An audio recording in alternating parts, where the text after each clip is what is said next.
Shalom, bertemu lagi kita hari ini di TNI Malaysia untuk mendengar firman Tuhan.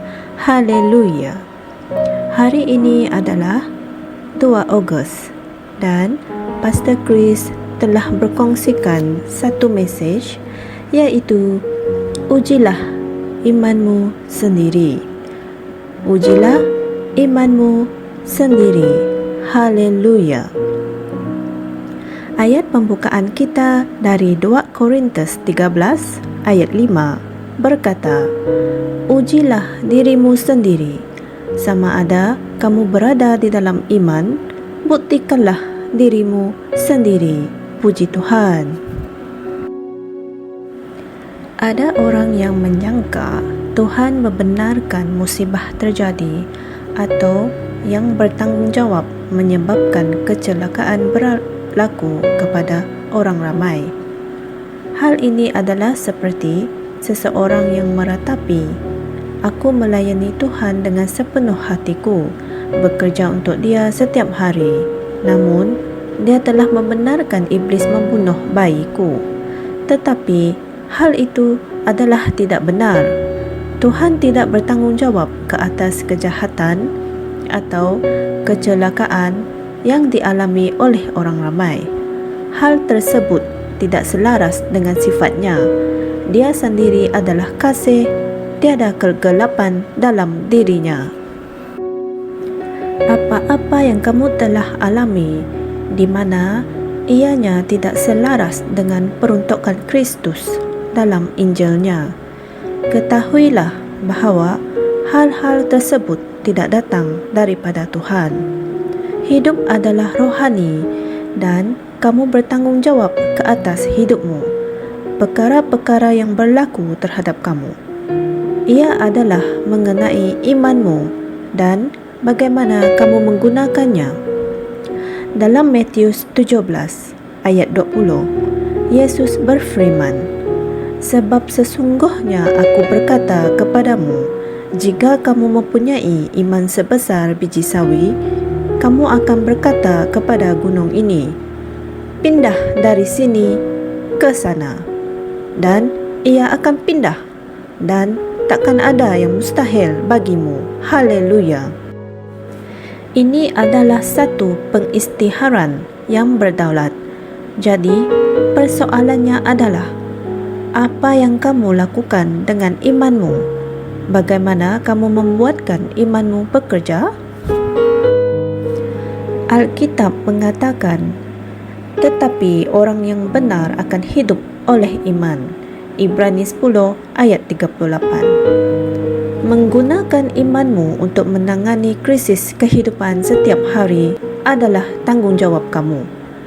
Yakobus 1 ayat 22 berkata, tetapi hendaklah kamu menjadi pelaku firman dan bukan hanya pendengar saja, sebab jika tidak demikian, kamu menipu diri sendiri.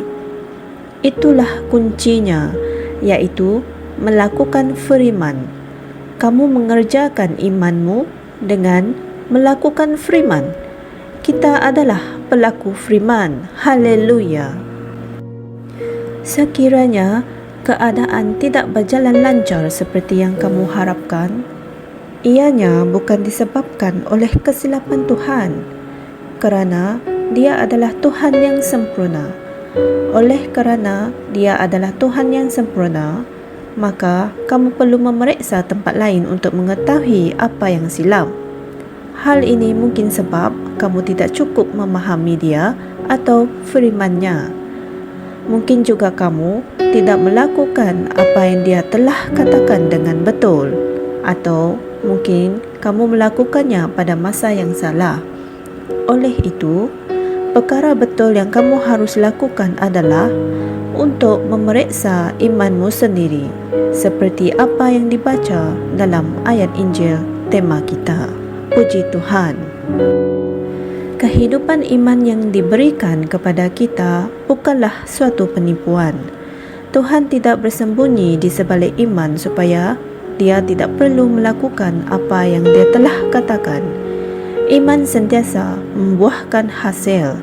Jika ia tidak membuahkan hasil, maka itu bukanlah iman. Jadi, teruskanlah bertumbuh dalam imanmu dengan meningkatkan pengetahuan kamu tentang firman. Haleluya. Mari kita sama-sama menyebut doa ini.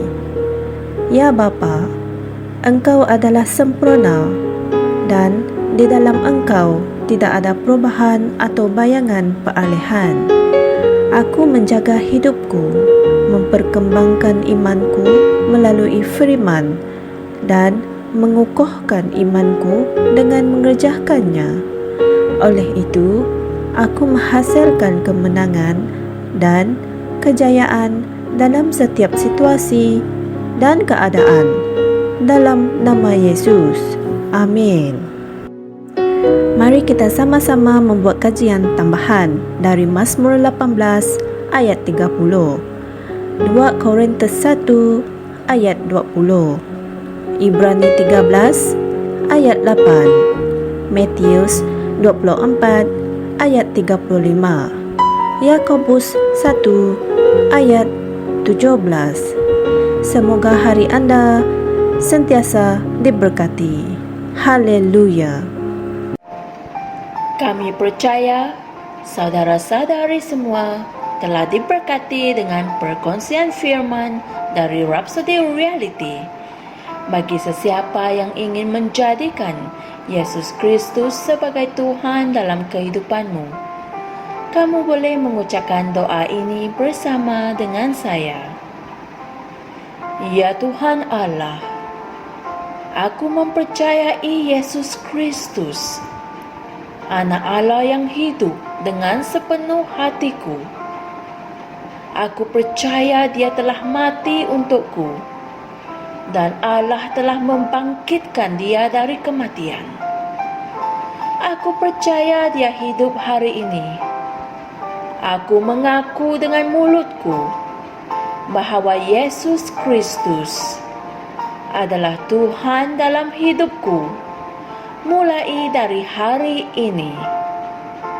Melalui Dia dan di dalam nama-Nya, aku mempunyai kehidupan yang kekal. Aku telah dilahirkan semula. Terima kasih Allah kerana menyelamatkan jiwaku. Aku sekarang adalah anak Allah. Haleluya. Tahniah, sekarang kamu telah menjadi anak Allah.